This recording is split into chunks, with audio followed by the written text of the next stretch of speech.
नमस्कार, स्वागत है आप सभी का हमारे इस चैनल पर। दर्शकों, आज की इस वीडियो में हम बात करते हैं मेष राशि पर।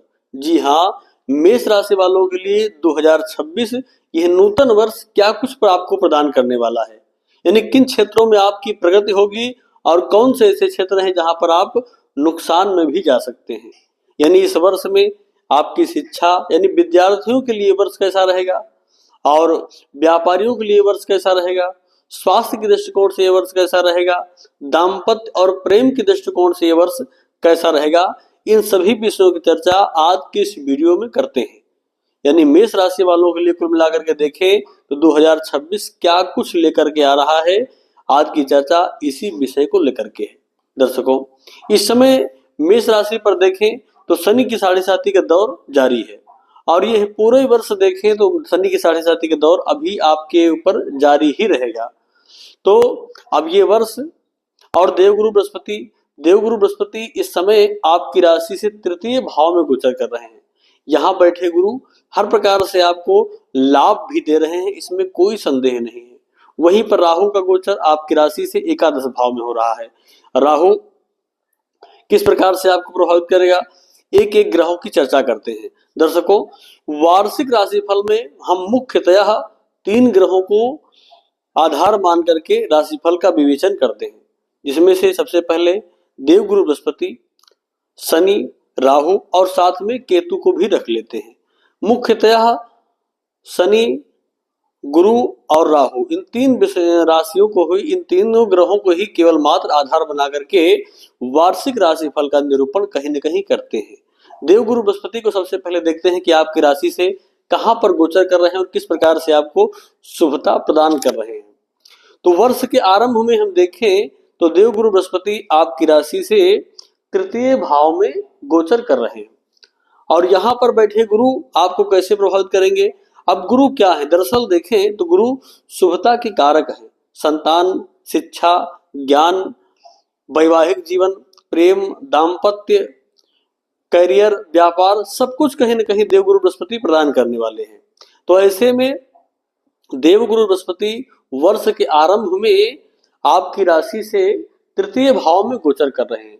अब ये गुरु तृतीय भाव में गोचर करके क्या सुख आपको प्रदान करने वाले हैं, तो यहाँ पर बैठ करके गुरु देखें तो कहीं न कहीं आपके पराक्रम, आपके पौरुष की वृद्धि करेंगे, पराक्रम बढ़ाएंगे, आपके अंदर कार्य करने की क्षमता जागृत होगी।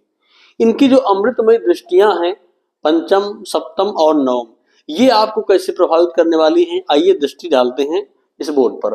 सबसे पहले देखिए, गुरु आपकी राशि से तृतीय भाव में गोचर कर रहे हैं। अब गुरु की दृष्टि, जो इनकी पंचम दृष्टि है, वो आपके सप्तम भाव पर पड़ेगी।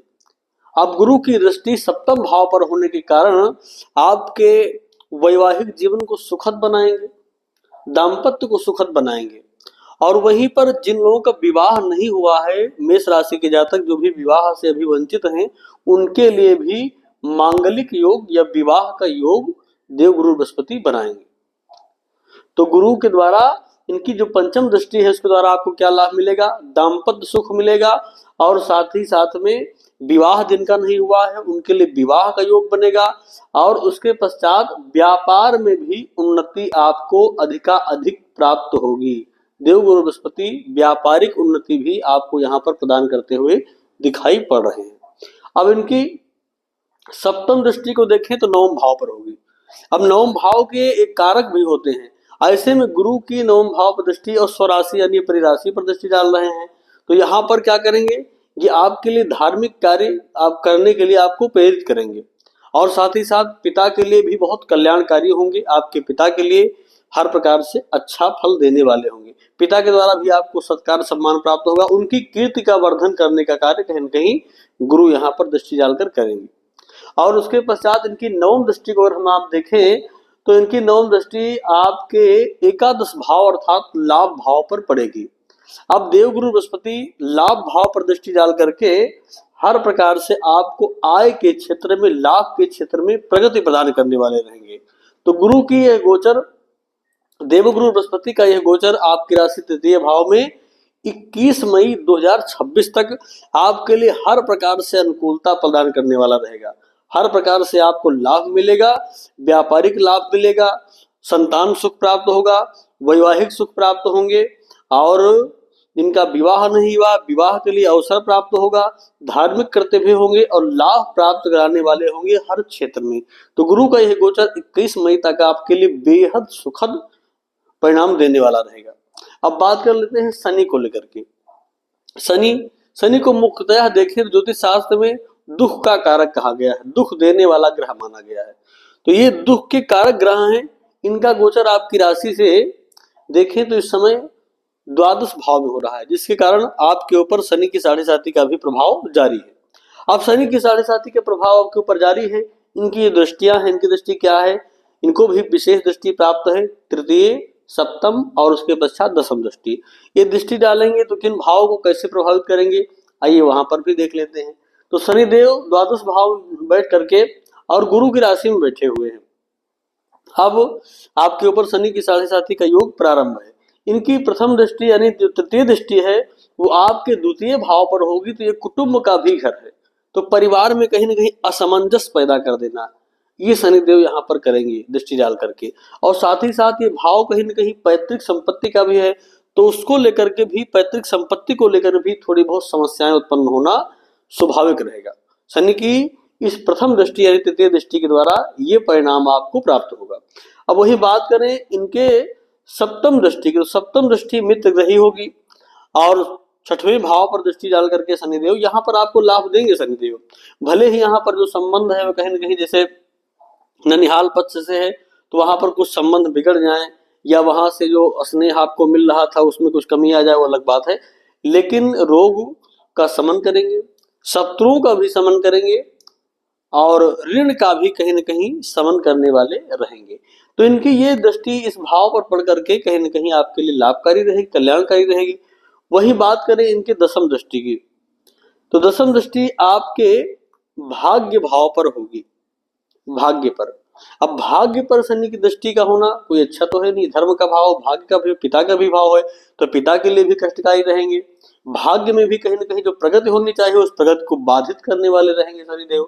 तो इनकी तीनों दृष्टियां, एक दृष्टि को तो हम कह सकते हैं कुछ चीजों में ठीक है, लेकिन इनकी जो दो दृष्टि है यानी द्वितीय भाव और नवम भाव पर दृष्टि डाल करके शनिदेव वर्ष भर आपको इन क्षेत्रों से प्रभावित करेंगे, इन क्षेत्रों से आपको नुकसान दिलाएंगे। कौन सा क्षेत्र, तो परिवार के अंदर असमंजस होना, कहीं न कहीं परिवार के अंदर जो प्रेम होना चाहिए आपसी उसमें कुछ कमी आ जाएगी।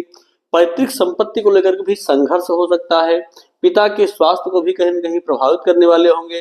धार्मिक कार्य से भी आप भाग्य के दूर नहीं कर पाएंगे और भाग्य को भी कहीं न कहीं मंदा करेंगे, प्रत्येक कार्य को विलंबित करते चले जाएंगे। तो ये सब कार्य शनिदेव के द्वारा आपको इस वर्ष देखने को मिलेगा।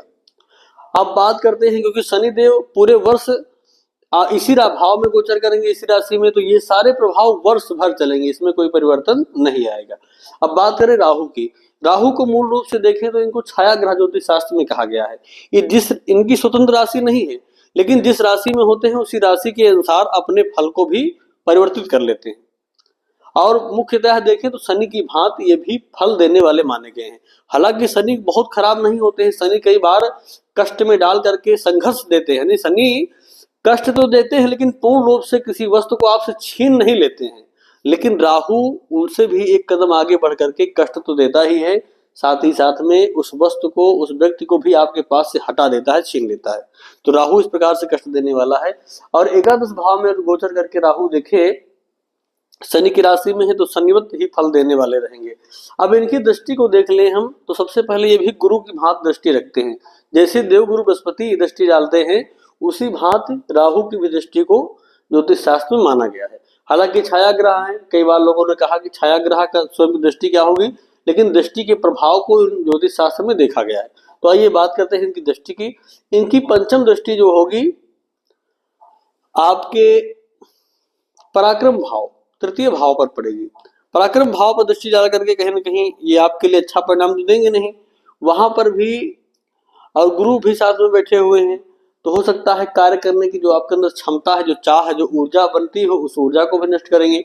और छोटे भाई बहन जो वे हैं उनके लिए भी, उनके संबंध में भी थोड़ा सा बिखराव या फिर कष्टकारक बना सकते हैं। आपसी जो प्रेम होना चाहिए उस प्रेम में कमी ला देंगे भाई बहनों के भी। और वहीं पर इनकी सप्तम दृष्टि पंचम भाव पर होगी, तो पंचम भाव पर सप्तम दृष्टि होने के कारण जो विद्यार्थी हैं, जो मेष राशि के जातक विद्यार्थी हैं, पढ़ाई कर रहे हैं, उनके लिए भी कहीं न कहीं भ्रम का समय हो जाएगा, पढ़ाई से मन हटेगा। और जो प्रेमी जातक है, मेष राशि के जातक प्रेम संबंध में, उनके लिए भी राहु की दृष्टि कहीं न कहीं बिखराव का कार्य करेगी। उनके लिए भी आपस में जो आपसी प्रेम होना चाहिए उसमें बिखराव के योग होंगे और प्रेम संबंध में भी कमी आ जाएगी। तो विद्यार्थियों के लिए और जहां तक जो प्रेम संबंध में जीवन जी रहे हैं उनके लिए राहु की दृष्टि हर प्रकार से कष्टकारक रहेगी। वहीं पर संतान प्राप्ति को भी देखें तो कहीं न कहीं राहु यहाँ पर भी समस्याएं उत्पन्न करेंगे दृष्टि डाल करके। देवगुरु बृहस्पति का गोचर अनुकूल परिणाम दे रहा है, लेकिन राहु की दृष्टि भी अपना प्रभाव करेगी और संतान प्राप्ति की चाह है तो उसमें समस्याएं उत्पन्न राहु करेंगे। तो सप्तम दृष्टि के भी प्रभाव को इनको हमने देखा कि अच्छा नहीं, क्योंकि यहाँ पर सूर्य की राशि भी, इसलिए और ज्यादा खराब ही कहेंगे, अच्छा नहीं कहेंगे।